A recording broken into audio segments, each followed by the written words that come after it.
Welcome to episode 179 of the Ski Podcast, and thanks for joining us, listener. Today, we're going to be finding out about skiing in the Aosta Valley in Italy and discussing the effects of climate change on board sports.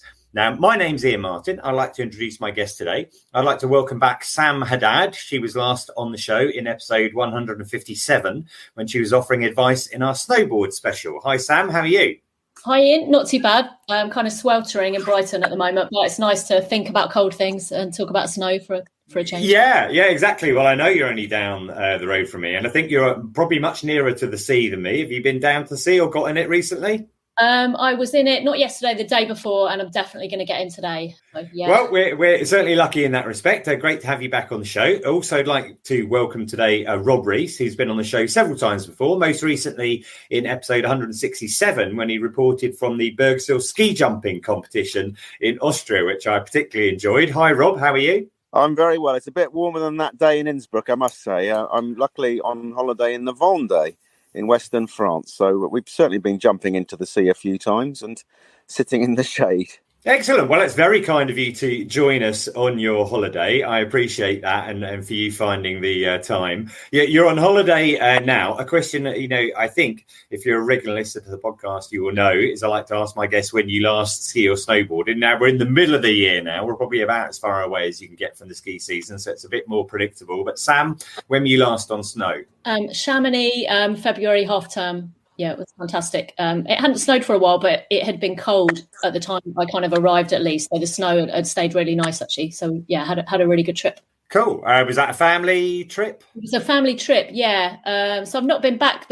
My kids are 10 and 13, and I kind of wanted to wait until they were at a level where they could kind of do Chamonix justice. And, it felt like this time they were, actually. They were kind of mad for it. So, yeah, it was because great. I think you used to live out there in Chamonix, didn't you? Yeah. So I did seasons. I kind of learnt to snowboard in '99 in Chamonix, and I did season in the year 2000, 2001, and the year after that. So yeah, really good times, happy memories. Was it quite weird going back then to a resort where you used to live? It was really nice. I mean, it was, as I'm sure we'll get into later, it was discombobulating in terms of going to the Mer de Glace and just seeing how much it's shrunk. I know that we read a lot about the Mer de Glace, but to actually see somewhere where you've snowboarded and to look at runs like the Pas de Chèvre and think, well, how did I ever do that? Because you're kind of talking like huge amounts. It was 118 steps to kind of get down to it when I was there before, and now it's 580. So it really, the scale of it does become real. Okay, unfortunately, we will come on to that later. What about yourself, Rob? When were you last out on snow? I might know the answer. We might be talking about it later, but tell me anyway. Well, I've got to throw you a curveball. I have two answers to the question, because on real snow, the last day was the 2nd of April, and that was the most wonderful day in Thuile in the Valley d'Aosta, or Aosta Valley, as we know it in English. That was actually the best day of the whole season, because we had wonderful snow a couple of days before, and it was sunny, but the temperature held up. It was just above freezing. And obviously one of the problems about all that snow that we had end of March, April, was it was accompanied with days that were 15 degrees Celsius. So it was, slushy by lunchtime. But this was the perfect way to discover that area. But I also skied a few weeks ago on artificial snow at the Snow Centre in Hemel Hempstead. And I think you were at the same event, skiing, testing some wonderful Dinosaur skis there and meeting all our lovely colleagues from the ski industry. So that was the first time I'd actually been in a snow centre. So that was it? Right. I do recall that day. I didn't actually ski that day. But it definitely counts as far as I'm concerned. Anytime that you're on snow, whether it's in, a massive fridge or it's on a mountain, still counts as days on snow. And although we are in summer, at the moment, there is still some summer skiing out there. Last year, I'm sure all listeners will know, it was particularly warm, and that affected, what summer skiing was available. But right now, Val d'Isère opened last weekend. They didn't open at all last summer. Plus, you can still ski in Europe in Zermatt and Hintertux, Les Alpes, and Teen will be opening soon. And I'm really delighted to have a couple of snow reports in from some of our regular contributors. Alex Armand from Tip Top Ski Coaching is in Les Alpes, and she was on the Glacier earlier this week. So she sent us a report. And Steve Angus, who is an instructor based in Val d'Isère, also sent us a report in. So let's have a listen to those. Hi, this is Alex Armand from Tip Top Ski Coaching here in Les Deux Alpes with an update from Les Deux Alpes Glacier. I'm pleased to say that we've got loads and loads of snow this year. Conditions are fantastic. We've even had some fresh snow over the last few days and a few storms, but the weather is cheering up and we're looking at clear nights and sunny days with cold temperatures. So the snow should stay excellent with good refreezes overnight. It's super exciting going up to the glacier at the moment because we can see all of the work starting for the new Gendry Express lift, which will take us up to the glacier in 15 minutes and be ready for 2024 season. So not only is it an exciting time for Deux Alpes, it's fab to be out there and skiing on our glacier. Well, you can never go too long here in Val d'Isère without getting itchy snow feet. And indeed, the ski season has just started up high on the Pila Glacier in Val d'Isère. And that was after, on time, as scheduled, the Col d'Isère, the highest paved road in Europe, opened on Friday, the 9th of June, which meant that on Saturday, the skiing started up there. Now, we may not be the biggest ski resort for summer skiing, but we certainly have a lot of very, very keen people up there. And this year, the conditions, after what was a write-off last year, snow-wise, this year, thanks to very, very good late-season snow all the way through May, in actual fact, has opened this weekend to 3.5-metre snow base up on the glacier. Just incredible. At this time of year, the skiing is dominated by lots of racers and race groups, and it's quite unique because we obviously straddle up on the glacier between the Maurienne and the Tarentaise valleys. So you've got race groups coming up from the resorts on both sides of the Iseran Pass. And there is around about half a dozen ski clubs on a daily basis up there training. Indeed, the conditions are fantastic with such a large amount of snow. And there is even talk, I've heard, of people being able to do a bit of off-piste skiing up there. Not a lot, but the Cascade chairlift and the T-bar up top means that there is a good amount of skiing, whether it be race lanes or recreational skiing, or a little bit of off-piste to be had up there. Meanwhile, down in Val d'Isère, we are gearing up for the actual summer season, which is quite a low-key affair, really, compared to the winter. But there are lots of fun activities where there are fetes and fairs on. And of course, lots of passing travellers that have come over the highest pass, as I mentioned, that are heading towards Italy or coming back from Italy. So it's quite an active place. And as I look out my window now, I can see all the town workers are busy putting out the beautiful arrangements of flowers, which will decorate the town for the next 3 or 4 months. The weather will hopefully play ball and we'll have a lovely, beautiful, hot summer with everybody's smiles on their faces. And for once, we can put on shorts and enjoying the lovely temperatures before we start thinking towards autumn and the start of another winter. Until next time, take care. So you can ski in Europe at the moment. And in fact, the ski season in the Southern Hemisphere is just starting off. In Mount Hutt in New Zealand, they opened last weekend, and they're going to be opening in Australia for skiing shortly. The snow has been a little bit slow in coming. But I've been following that fairly closely because I'm actually going to Australia next month. Going to visit my mum, but while I'm over there, I'm planning to go skiing in Perisher and Thredbo, and I'll be reporting on that in the summer, probably in August. And if you'd like to know more about skiing in Australia and New Zealand, you can listen to episode 97, which was a special. Now, I also just want to mention now that I was at LISTEX Luxury earlier this week. That's organised by Babsy Lapwood, who was recently on the podcast talking about the National Snow Week later on.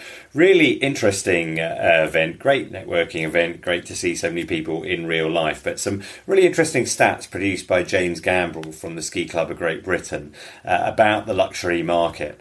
And one of the most interesting things was he was saying that it's only 8% of holidays, the luxury market, and that's defined as holidays that cost more than £3,000, but 24% of the revenue. So I guess that's probably unsurprising that more expensive holidays are going to take up more of that. But, you know, some really interesting insight into that market.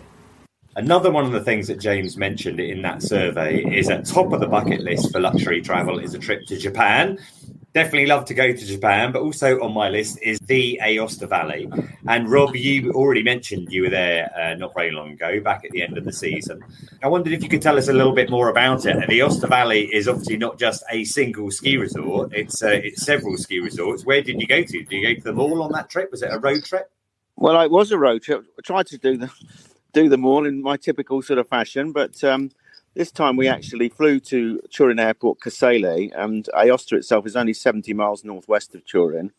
And we basically tried to pick up 3 or 4 different resorts in the week. Obviously, Turin is a gem of an airport because it's very, very small and it's so easy to get in and out of it. We went to the Aosta Valley, which is actually the smallest province in Italy. It's an autonomous province and it's only got 125,000 inhabitants, so it's a very sort of small place. And it was actually the capital of what was called the Grey Alps in the Roman Empire. So actually the town of Aosta is a very important crossroads historically. And obviously the Val d'Aosta was fought over by many different people over the years, by the people from Burgundy, people from Savoy, obviously the Romans, the Celts, the French. So it's a very interesting valley that's got lots of different historic and cultural influences. Obviously the architecture is a little bit different because of all the different influences. You've got sort of very hearty food and and loads of very different skiing. So obviously the resorts that people would probably know the best in the UK are Cervinia, which obviously gives you access to the Matterhorn and onto the other side in terms of that's it. I was thinking everything bar Zermatt. Courmayeur, which is quite well known. It's just the other side of the Mont Blanc tunnel, but it's a beautifully located valley. It's got the Valais in Switzerland to the north. It's got Savoy to the west, and it's got Piemonte to the south and the east. So it's really surrounded by some beautiful areas, and you've got 4 very wonderful 4,000 meter peaks. So you've got Monte Bianco, which is obviously known as Mont Blanc, Monte Cervinia, which is known as the Matterhorn, Monterosa, and Gran Paradiso. So it's a beautifully located valley. And we actually went and skied in a valley called the Monterosa Valley, which has got resorts known as Champoluc, Gressoney, and Alagna. We skied in Pila for the day, which is right. It's a ski resort just above Aosta.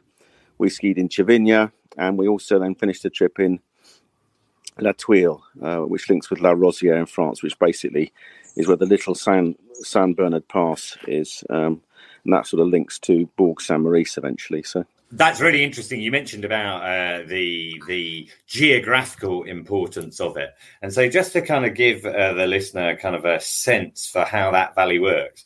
A lot of people probably know that if you go through the Mont Blanc tunnel from Chamonix, then that's the start, let's say, or the end of the Aosta Valley. And the first resort you're going to come across is Courmayeur, and people probably know that you can link up to the Vallée Blanche over on that side, as well as the main Courmayeur ski area. Go a bit further down, you've got La Thuile, which links to La Rosière, and that's via the Petit Saint Bernard pass. That's correct. Yeah. So historically, that's always gone over there between France and Italy. Then a bit further down, you've got Cervinia, and you mentioned Cervinia up on, if you're driving down the valley on the left-hand side, links over to Zermatt. Bit further on, Aosta. And Aosta links on that to the Valais by the Grand Saint Bernard Pass, doesn't it? That's correct, exactly, and that's why. And you can ski up to Pila. Is the ski resort on the other side, very popular with lots of schools, and then a little bit further, Champoluc and Monterosa as well. So there's a lot of skiing along that valley there.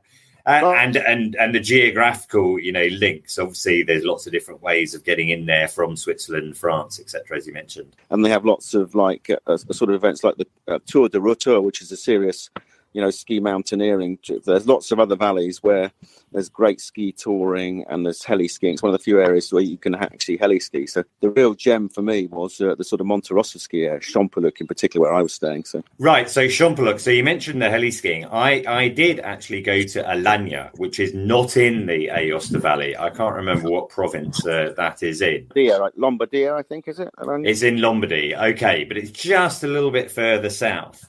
And that links over to that Monterosa ski area. That's correct. And I recall some really tremendous free riding over there in Monterosa. So you spent some of your time in Champoluc and Monterosa as well? Yeah, absolutely. And obviously it's an interesting village. It's an interesting valley because it's had a bit of Swiss influence in there as well, because I think there's about, it's called the Val d'Aas, the Aas Valley. and there's about 2,000 inhabitants, and they actually speak a slightly different language. They speak a patois there. Right. Because obviously in the past, I think in the Middle Ages, when the snow had melted a bit, the Swiss were able to just come over the mountain passes from the Valais. So there's a little bit of an influence. The architecture is very different, much more like chalet type buildings that you'd see in Switzerland. And you've got sort of these big, thick stone slabs on the roof. The food's a bit hearty, a bit more like that Swiss heartiness. And so, yeah, it's a beautiful, beautiful area, really. So, and it's not that well known amongst, but they're starting to get to know. We stayed at a lovely hotel called the Hotel Castor in Champoluc, and they, for the first season ever, they'd had a Ski Club of Great Britain guide there, a lovely guy called Bryce. Cool. And where else did you ski while you were there then? Well, we skied in Cervinia. That's a great resort. If you're not, I mean, a lot of British people haven't actually skied in Italy, and I think that's a big loss. Cervinia is very snowshore, very good for the end of the season, which I've done a couple of times now. And you can, for an additional, I think, increment of about €30, pay to get access to Zermatt. So if you want to ski Zermatt and not spend a fortune, it's the back door to Zermatt. And obviously you can enjoy Italian food, which generally is a little bit more interesting than the Swiss food. But there's some very good runs in Cervinia. There's a 21-kilometre run that goes all the way down to Val Tournech. And it's probably the most ski-in, ski-out resort I think Italy has. It's built up at altitude. In Cervinia, I think I'm right in saying that, they're kind of quite flattering, big, wide pistes, aren't they? They are. It's good fun, actually. It's a good sort of all-rounders resort. Lots of long intermediate runs. But you're sitting and seeing Monte Cervinia. You're seeing the Matterhorn from a completely different perspective. And it's, it's just you got that Italian cuisine on the mountains. There's a little bit, homespun. It's not overly commercial. And, you're right. You can literally ski right back to your hotel. So. And did you ski in any of the other resorts on this trip? Yeah, we did Pila. Pila, for me, is one of the best day hills out there, I think. You literally can get the gondola straight up from the town centre. It actually goes across the autoroute that's going past Aosta. And it's a great hill. You've got obviously you've got wonderful views, all those lovely 4,000-metre peaks I talked about earlier. And it's good fun skiing, good, some nice steeps. And, it's generally in the sun most of the time. And you just mix in with the locals, really. It's a local ski hill. I know you said that a lot of British schools run there, and it's the perfect place to probably learn to ski. Obviously, if you wanted a week skiing, it's probably not enough, but it's great for a day or two. And I've always had good fun up in Pila. Yeah, I mean, Interski, a very famous British school ski company who base themselves in Aosta and take people up to Pila. And I've been to Pila before because historically the SIGB ski test used to be held there for many years. Okay. So that's when I tried it out. But I love that idea that you can stay down in Aosta because I really liked Aosta. And you mentioned that Roman influence in the valley. And what I recall is there's quite a lot of Roman ruins in Aosta, maybe an amphitheatre as well. Is that right? Yes, there is. I mean, because of where it was, because it was a crossroads, it was effectively the crossroads between the Great St. Bernard Pass and the Little St. Bernard Pass.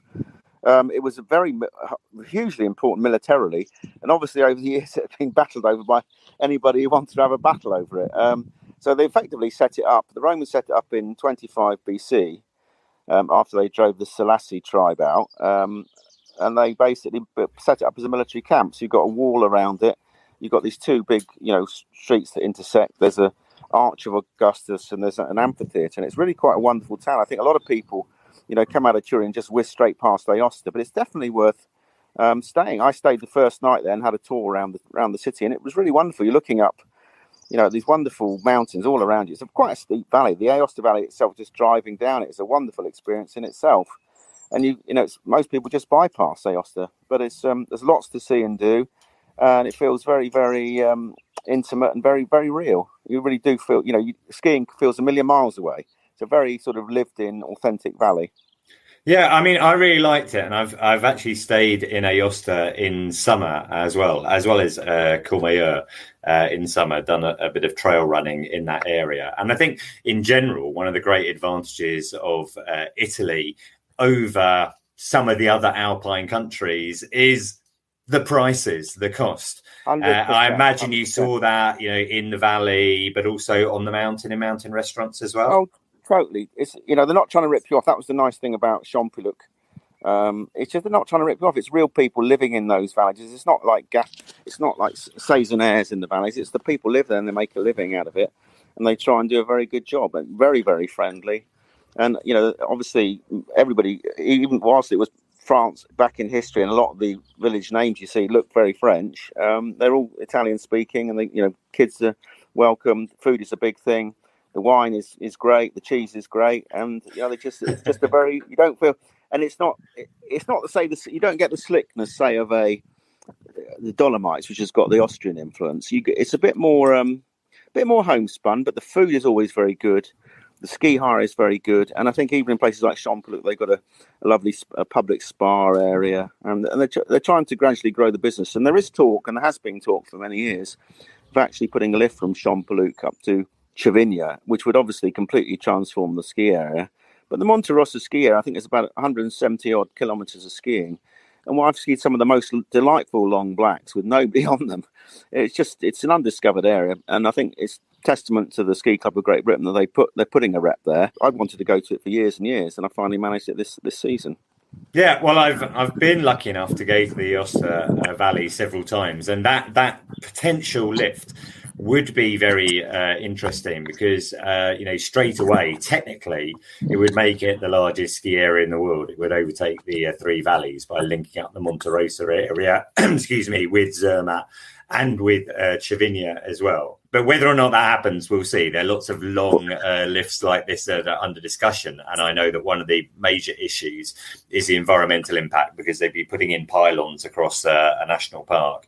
It's quite hard to get that sort of thing improved. Speaking of that environmental thing, there is obviously, if you wanted to go by train to the Vallée d'Aosta, you can get the TGV through France, and that goes to Torino. And there was actually a very interesting scheme at Turin Airport called Alpine Green Experience, where they have 500 new BMW 3i's, which you can hire for €68 a day, and there's a number of partner hotels and a number of partner resorts, and you can, I think they give you minimal cost for recharging the vehicles. So they're trying to create a whole sort of green piece to the valley up to the resort. So they're really trying to take that whole thing very seriously. And clearly it's an area where it's been part of the slow food movement. Piemonte was where the slow food movement started. So they're really in terms of food miles, they're trying to use everything locally, whether that's the polenta or the fontina cheese, or what is a great range of lovely wines like Fumin, white wines they do as well. So cool. I mean, that's very interesting about the Alpine Green Experience, and I'll have a look at that and put a link in the show notes itself. Sam, you were based in Chamonix for a while. I know quite a lot of people from Chamonix. They get that Mont Blanc pass, which includes Courmayeur, and then tend to go over to Courmayeur perhaps on bad weather days, and maybe when they want a bit of a variety as well. Were you one of those people who tried that? Yeah, during my seasons, actually, the tunnel was closed because there'd been the fire. So I couldn't do it. On our season pass, we tend to go to Verbier for that extra day. But I have done that since when I was in Chamonix in the kind of 2010s. I really like Courmayeur, and I also really like La Thuile. La Rosière was where I went quite a few times with the kids when they were younger, and we used to love that sort of long button over to the Italian side, and the landscape there with no development at all there. Yeah, well, you say that long button, that link, I know La Rosière and La Thuile do link very well, or do link, let's say, and allow you to ski both in France and in Italy. But it is an extremely long, if I recall correctly, double button lift to get over there. And when my kids were younger, that was really a little bit too much for them, because we, like you, we went to La Rosière, did 3 years there when they first started to ski. But we put them in ski school, and my wife and I would ski over there. And we took the kids to the Col de Petit Saint Bernard, where effectively you're actually in Italy before you've even left the La Rosière ski area, where you can go and get yourself a hot chocolate. Where the hot chocolate, like in La Thuile as well, and probably all of the Aosta Valley, it's so thick you can pretty much stand a spoon up in it. Absolutely. Amazing stuff. Cool. That's brilliant, Rob. Thanks for sharing all of that with us. I'm very keen to get back to the Aosta Valley again. I'd like to go to Cervinia, purely because I'd kind of like to take my kids skiing in Zermatt, and I suspect that just like going on a holiday to Zermatt is out of our price range. Really. It's going to bankrupt us all, Ian, I think. Yeah, it's never going to happen like that. But yeah, thanks very much. That's brilliant. Okay, Sam, I'm going to come back to you. One of the reasons I wanted to have you on the show was because I've been enjoying your new blog hosted on Substack, and it's called Climate and Board Sports, which gives us a clue as to what it's about. But I wondered if you want to tell us a little bit more about it and why you started it. Yeah, I've always kind of been interested, worried about how the climate crisis is affecting snow sports. The first article I ever wrote about 20 years ago was about the IPCC report and what that would mean for kind of alpine areas. And I was thinking when I wrote that, I had no idea how it would sort of play out. And it really feels in the last 3 or 4 years, it's gone from being this future threat to something that I don't know anyone that has been to the mountains and hasn't experienced some effects of global heating on their holiday, whether that's the big temperature ranges where you kind of get powder one day and then, like you were saying, Rob, 15 degrees the next day, or just less snow. Just all the kind of factors that we, worrying about rockfalls, the various things. And every time I'm always kind of keen to speak to locals in resorts, be that guides or people working in restaurants. And I think, everyone is talking about it and how they're adapting. And I wanted to interview people kind of on the front line of that. And I also it's not really a doom and gloom newsletter, even though it might sound like that. I wanted, this thing is happening and it's real, but we're all still hopefully going to live very long times with this as a kind of backdrop. And I just wanted to see about how people are noticing it and how they're adapting to it. Around kind of ski resorts all around the world. Yeah. Cool. And you started it back in the autumn, I think, and you've been, interviewed a whole number of people. Quite a lot of them have been surfers. Like I'm definitely interested in reading that. And funnily enough, I can't remember where I heard this the other day, but someone was giving out a stat where they're saying the carbon footprint of surfing is relatively high because actually producing the board and the travel and the wetsuit, and I know lots of manufacturers are looking at ways to try and minimise these sort of things. But our area is snow sports, and you've had quite a few articles about snow sports in there as well. I know you interviewed Lauren MacCallum from Protect Our Winters. She was on the Ski Podcast in episode 168. Also, Cecile Burton from Montagne Verte in Morzine, and I'm a big supporter of Montagne Verte. I always include them in my presentations. This is an organisation, listener, if you haven't come across it. Which is based in Morzine and really is just a brilliant community-activated organisation that's focused on bringing down the carbon footprint and improving sustainability in Morzine. If you look up our sustainability special podcast, I had Al Judge from Alicats Holidays, who's one of the founders of that. But one of your articles that really caught my attention and I really found interesting was an interview with some Just Stop Oil protesters. Now, Just Stop Oil are, definitely been in the headlines recently. They, tend to be quite active at sporting events. Pretty much everyone will have noticed that, I should think, at something. But these guys are at a FIS event in Norway. And I wondered if you could tell me a little bit about what they did, how it came across your radar, and how you tracked them down as well. Yeah, I actually think it was through Twitter. I think Twitter sent me a clip actually of them holding up the race. And so in terms of what they did a good recce. It's important to say that they really wanted to make sure that no one got hurt. So they waited at the top of a hill where they knew that the cross-country skiers would have slowed down. And they kind of blocked their path, although as it happened, they were kind of pulled to the side by various spectators. So it was one of those ones where it got some really good media attention and I think was important for the cause, but didn't actually cause a huge amount of disruption to the cross-country skiers in the race. I think what was really important about that is Norway thinks of itself as a winter sports nation, markets itself as a winter sports nation, but is kind of heavily dependent on oil, is very rich from oil. And I think that the activists, which include, it was Frida Stenbeck from Norway, Callum McIntyre, who's actually Scottish but has lived in Norway for a long time, And Adam Formica, he's actually an American that is an academic that's based in Norway. And I think they just want to raise that contradiction, and they wanted people to talk about it more, because it felt that when they were watching the TV news, it just wasn't something that was acknowledged a lot. And I think it ties into the broader point that I've tried to get into with the newsletter, which is moving away from that personal responsibility and guilting. And I think this is why skiers and snowboarders have generally not really engaged in the climate debate too much, or haven't wanted to speak about it, because they kind of think of, well, I still want my, 2 weeks in the mountains, or 1 week, whatever it is. And I think what I like about Just Stop Oil is they're actually saying these are big systemic changes that need to happen. And actually, us as individuals, we've been made to feel guilty in many ways by the kind of fossil fuel industry, which kind of created the whole concept of a carbon footprint. So it's similar to the tobacco industry, kind of muddying the water and making us think that we're a huge part of the problem, whereas actually there are things that are happening at a political level, at a corporate level, that are the biggest part of the problem, and actually we can be part of the solution. And there's a lot of kind of optimism in that. And I think Just Stop Oil, I think they're definitely a polarizing force, but I just love their name, because I just think it gets that concept into the news. And I think for so many of us, the idea of just stopping oil is not a radical idea. I think their tactics might be radical, and me as an individual might perhaps not feel comfortable taking those actions myself, although I have massive respect to people that do. But I think it's so important that we get this idea of, moving away from fossil fuels as quickly as possible. So you saw about this protest. Mm-hmm. It was at a FIS, a cross-country event in Norway. How did you then find them to interview them?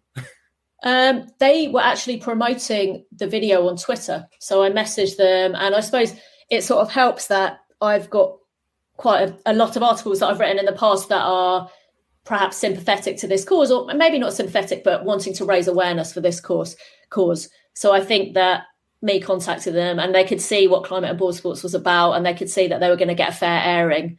So they were actually quite happy to be interviewed about it. I've actually since written a piece for Huck magazine and tried to sort of spread news of what they're up to as much as possible, because I just think it's an interesting part of the debate. I thought that was quite early in the season, if I recall correctly. And we're talking about a FIS event. And, there's been a lot of coverage during the course of this winter where FIS athletes effectively signed a letter that was sent to FIS itself. So I think it stands, I can't remember what it stands for, but it's the organisers, the Fédération Internationale de Ski or something, who organise the World Championships, etc. To do with, let's say, reducing the carbon footprint of FIS, but to do with rearranging the schedule, for example, so that they don't start in America, North America, come back to Europe, then go back to America again, then come to Europe again. And more recently, because I think over 300 athletes signed that in the end. And then more recently, there's been a study to show that, FIS, which claims to be a carbon neutral organisation, have been massaging the figures, let's say, in terms of, how they're achieving that in terms of some of the offsets. Have you seen that story? Yeah, it's interesting. I think the ranging events in kind of one place, I think that is probably quite an easy thing for them to do. And I think that they should do that. But I think they've got a lot more to do. And I think that in terms of sponsorship as well, and taking sponsorship from fossil fuels, I think, again, that seems to me a no-brainer, I think, when you're in that industry. And I think athletes are right to call that out. I'm surprised more of them aren't calling it out, in truth. I think it's an existential threat to their sport, let alone the whole world. But I mean, it's difficult if you're an athlete. Your job is to race on snow, and as part of that job, you're going to end up having a big carbon footprint because you're flying around the place. But I completely get what you're talking about systemic change. I'm aware that the oil companies, who, let's not forget, have made record profits. In fact, some of them have made more money in the last year than they made in their history entirely. Have motivation to try and pass that responsibility onto the individual. But moving on, do you have anyone particular lined up for future interviews that you're looking to include on the Substack? I've got Vanessa Bocher. I don't know if that's how you pronounce her name, French. Vanessa Bocher, who lives in Le Grave, because I'm really interested in how people in Le Grave are adapting to the climate crisis. I'm not sure if you saw, I did a piece in The Guardian about Chamonix and how the guides in Chamonix are adapting And I actually found that, quite a heartening piece to write in many ways, because it was just, the guide saying, this is our situation, this is what we're going to do, and educating customers. So sort of saying to customers, when you come, you might want to ride powder down the Valley Blanche. Well, that might not be what is available that day. You've got to be more flexible in your approach. We'll be more flexible. And also, some of it was a bit brutal, talking about climbing routes that they used to be able to do in certain months that they can now having to do earlier in the season. But yeah, well, you mentioned being down on the Mer de Glace and looking at the Pila Chèvre, which is no longer skiable these days, and the number of steps, back up. And I think I've referred to this on the podcast before, because I actually skied the Valley Blanche in about 1982 or 83 or something like that. And there were 3 steps, I think, at that time, something like that. So, but you mentioned that you have some optimism. What are your thoughts on the future of skiing? You're talking to a lot of people, involved in the industry about this side of things. Do you have optimism about it, or are you generally more pessimistic? I mean, I think I'm worried. I don't think the world's governments and corporations are acting fast enough. But I suppose, I feel like a lot of ski resorts are mentioning it more in their marketing. It felt like this thing that they didn't want to mention in case it put people off coming. But I think there seems to be an acceptance that this thing is happening, and we want to reassure people. And I suppose people just need to accept that their ski holiday might look a bit different from how it would have looked 10 years ago. But I think definitely still come. It's not like we have to just sit in our rooms and wait for the climate crisis to unfold. It's like we're still living lives. It's important, for your mental health to do the things that make you happy, as long as you're not kind of doing harm to other people is sort of how I live my life. But skiing. Cool. Well, that sounds like a perfect note to finish that chat on. I would certainly agree. I think we probably, all experienced COVID and lockdown in different ways. But for me, the inability to get to the mountains, which is my kind of spiritual home, that's what makes me happy, being in the mountains. Was very difficult. So, to be able to continue that, is definitely very important. So that's brilliant, Sam. Thank you very much for that. Right, we're going to move towards a close now. I enjoy all feedback about the show. I do like to know what you think, if you've got ideas for features, etc. So you can contact me via social at The Ski Podcast, or by email theskipodcast@gmail.com. Got an email, I think, from Adrian Cheeseman, who said, love the podcast, keeps me going, even listened to it while doing the Great North Run last year. So I don't know what time you did it in. Most of our episodes about an hour. Maybe you're a very fast runner. You could listen to 2. If you do like the podcast, there are a couple of things you can do to help. You can review us on Apple Podcasts. I noticed that we've got 98 ratings at the moment. So maybe you, listener, could be the person who bumps it up to 99 or 100. Don't wait for that 99 to come in. Alternatively, you could buy me a coffee if you want to at buymeacoffee.com/the ski podcast. It would end up being a tea for me, but it would still be much appreciated. There are over 170 episodes. This is 179 to catch up with. I had a look earlier today, and 123 of them were listened to in the last week. And I had a look at our analytics, and I can see that year-on-year listens are up 29%. And I think probably, listener, you might be one of these people. People are finding the podcast and then going back and listening to all of these old episodes. So if that's you, I hope you're enjoying the past as well. And also thank you to all of our new listeners as far afield as I noticed Iran, Moldova and Thailand. So if that's you listening in one of those countries, drop us an email and say hello. So you can follow me at Skipedia and the podcast at The Ski Podcast. But for now, I'd like to thank l'Aosta Valley for sponsoring the show and thank my guest today. Sam, thanks for joining us. Pleasure. Thank you for having me. And Rob, thank you for joining us from France. Absolute pleasure. Bonjourne, as they say. Excellent. And listener, finally, thank you for joining us. And until next time, goodbye.